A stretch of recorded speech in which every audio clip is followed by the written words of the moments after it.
Meus amados irmãos e irmãs, celebramos então hoje a solenidade de Todos os Santos.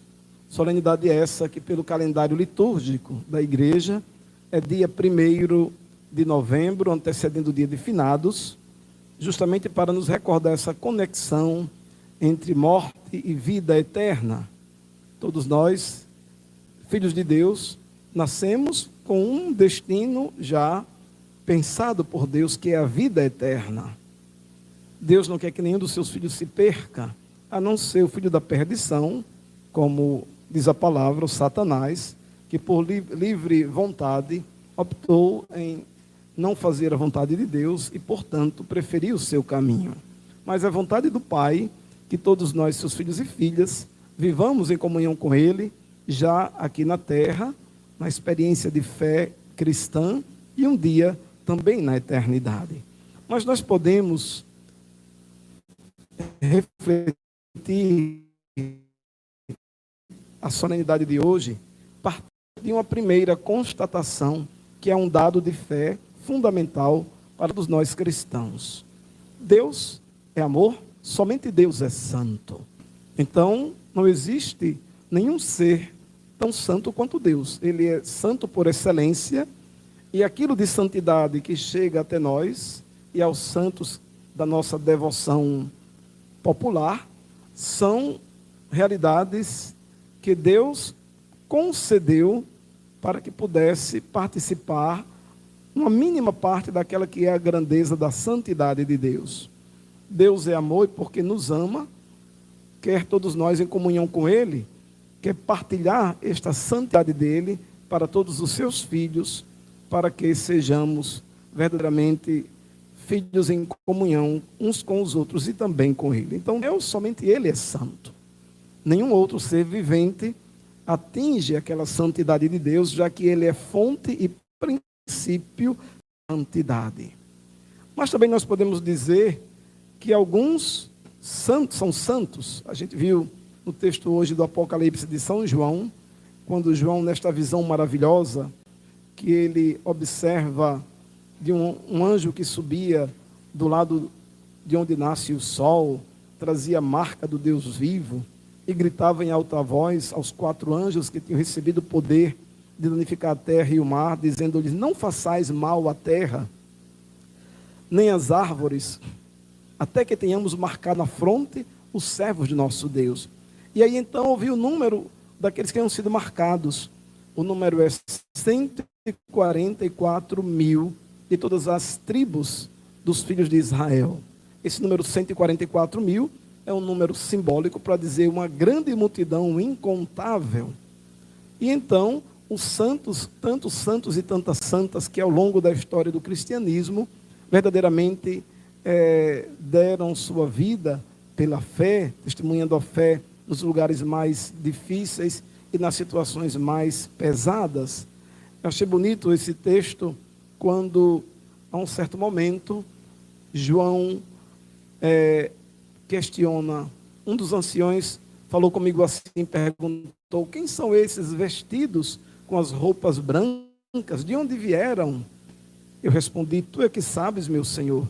Então ele me disse: esses são os que vieram da grande tribulação, lavaram e alvejaram as suas roupas no sangue do Cordeiro. Aqui é uma específica referência aos mártires. O martírio, que nos recorda a palavra testemunho, nos lembra de tantos homens e mulheres que no início do cristianismo derramaram verdadeiramente seu sangue para não arredar a fé, para não negar a fé. Recordemos de tantos homens e mulheres: Cecília, Luzia, são tantas e tantas que, de modo tão bonito, até o final, demonstraram a fé em Jesus Cristo. Eu gosto muito da história de uma santa, que agora me foge um pouco o nome, me fugiu o nome. Um povoadozinho lá na praia que eu celebrava padroeira, e eu gostava pela sua história de testemunho. Santa, alguém me lembra aí, minha gente? Não me vem agora o nome. Mas ela era filha de do seu pai, que era pagão, e ele construiu uma torre para deixá-la longe dos cristãos. Daqui a pouco vai vir o nome, né? E ela ficou ali, presa, vinham professores de fora para ensinar ela, porque ele não queria que ela tivesse contato com os cristãos. E um dia o pai viajou e ela desceu lá em meio à cidade, para conhecer a cidade, e quem sabe conhecia um rapaz para namorar, e aí ela teve o primeiro contato com os cristãos. E ali ela se converteu, porque encontrou Jesus Cristo. E o pai voltou da viagem, a história na iconografia dessa santa, que vou lembrar já já o nome dela, tem 3 torres, aliás, 3 torres com cada uma janela, e cada janela dessa recorda a Santíssima Trindade. Então ela confessava fé no Deus Trindade.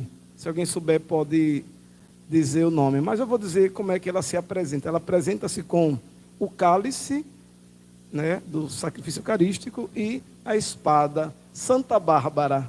Pronto, muito bem, Santa Bárbara. Uma história maravilhosa dessa mulher, dessa jovem, melhor dizendo, que quando conheceu Jesus Cristo, quis ser fiel até o fim.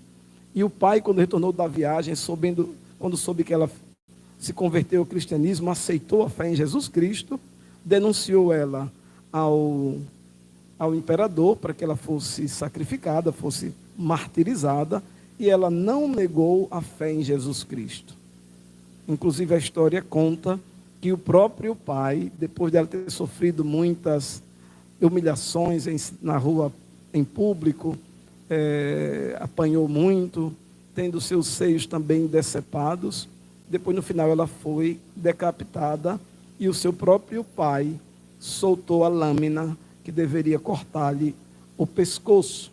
Segundo a tradição, quando ela caiu morta, um raio fulminou o pai, e ele caiu também. Bárbara é a protetora das tempestades, né, dos raios e trovões, etc. e tal.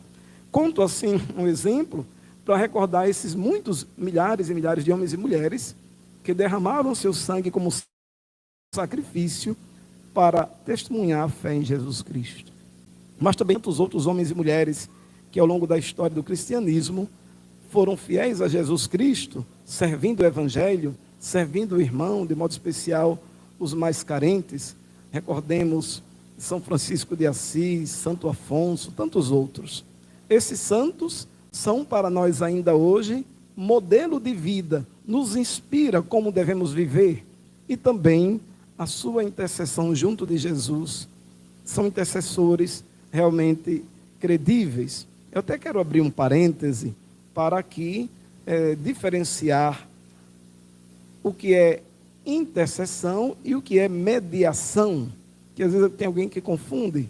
Mediação é mediar, colocar-se entre Deus e a humanidade. E a palavra diz, somente o Senhor Jesus Cristo é o mediador entre nós e Deus. Esse papel de Jesus Cristo ninguém toma, porque é Ele o mediador. O Verbo que se fez carne se coloca entre o Pai e a humanidade para mediar as situações humanas de pecado, de humilhação, para que Deus tenha misericórdia dessa humanidade e a resgate. Não desista dela, nunca desista dela. A intercessão é diferente.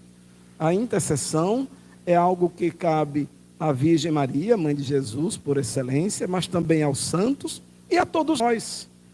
Eu um dia, em uma crítica que um amigo meu que é evangélico dizia, não, mas como é que pode um santo interceder a Jesus por nós? Isso é impossível. Eu digo, mas você não intercede por um irmão da sua igreja que se encontra enfermo? Interceder quer dizer pedir por, orar por.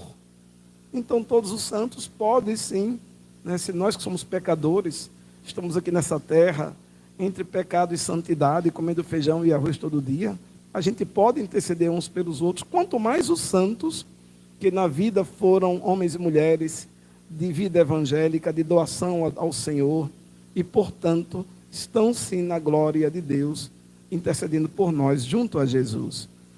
Mas sobretudo, os santos são para nós modelo e inspiração.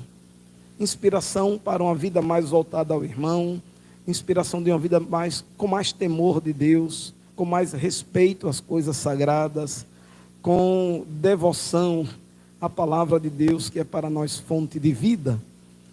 São tantas e tantos homens e mulheres que são para nós modelo de vida, pessoas que viveram de modo concreto as bem-aventuranças. Hoje a liturgia da palavra nos apresenta Jesus no Sermão da Montanha, falando sobre as bem-aventuranças.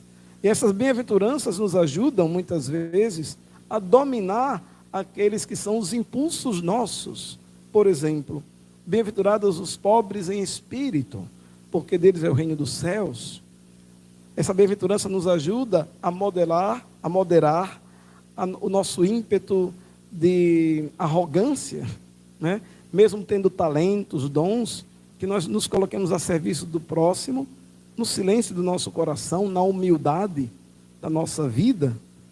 Depois Jesus também diz, bem-aventurados os mansos, porque possuirão a terra, viver a mansidão, vencendo o nosso ímpeto de briga, de questionamento, de guerra. Tem pessoas que por tudo faz uma guerra, uma batalha diferente. Onde é que está a liberdade da gente votar em quem a gente queira? Ninguém é obrigado a votar em quem eu acho que deve votar. A mansidão nos diz aceitar o outro na sua liberdade de decisão e aceitar os resultados que deram. É aquilo que é a vontade popular. A gente tem que dominar esse ímpeto de querer agora questionar e brigar, e quem não votou comigo não presta, quem votou é melhor. Isso não existe, né? A liberdade nos dá 1001 possibilidades, não aquela que a gente quer. E nem sempre é aquilo que a gente quer também. Então a mansidão nos ajuda a colocar por terra as armas, desarmar o ímpeto de briga, o ímpeto de guerra. Depois também Jesus diz, bem-aventurados os misericordiosos, porque alcançarão misericórdia. E é bonita essa expressão dessa bem-aventurança. Porque também aqui Jesus nos ensina a dominar o nosso ímpeto de julgar o outro, de condenar, de achar que nós somos perfeitos mais do que os outros, ou que nós somos juízes de quem quer que seja. Então Jesus nos lembra que se tivermos misericórdia com quem nos fez o mal, também poderemos receber a misericórdia de Deus, alcançarão misericórdia. É quase que dizendo, vocês só alcançarão misericórdia se fordes misericordiosos uns com os outros também. Depois Jesus diz, bem-aventurados os que promovem a paz, porque serão chamados filhos de Deus. Quantas vezes, no ambiente de trabalho, no ambiente de família, de comunidade, de grupo eclesial e tantas outras realidades, se vive um clima de guerra, de contendas, pessoas que estão sempre armadas para a briga, para o litígio, para questionar o outro de modo ignorante.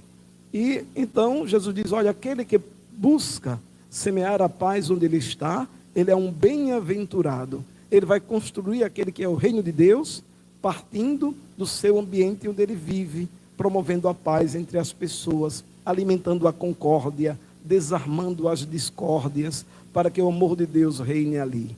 Na verdade, a santidade a qual somos chamados, e que todos nós devemos lutar para consegui-la, é um esforço pessoal e comunitário de fazer com que o amor vença sempre. O amor que tudo vence, o amor que tudo cura, o amor que tudo renova.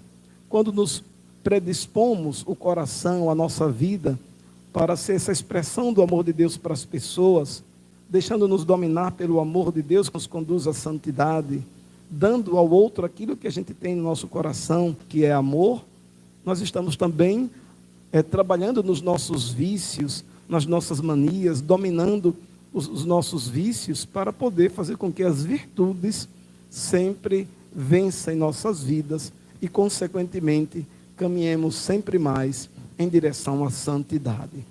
Amados irmãos e irmãs, peçamos ao Senhor o dom da sabedoria, do discernimento, para que, sobretudo, entendamos o grande valor da nossa fé. Temos essa marca indelével que o sacramento do batismo nos transmite, desse germe nos tempos tempos de orações comunitárias, mas sobretudo na nossa prática do amor fraterno, alcançarmos sim aquela santidade que vem de Deus e que Ele quer para todos nós, seus filhos e filhas. Amém.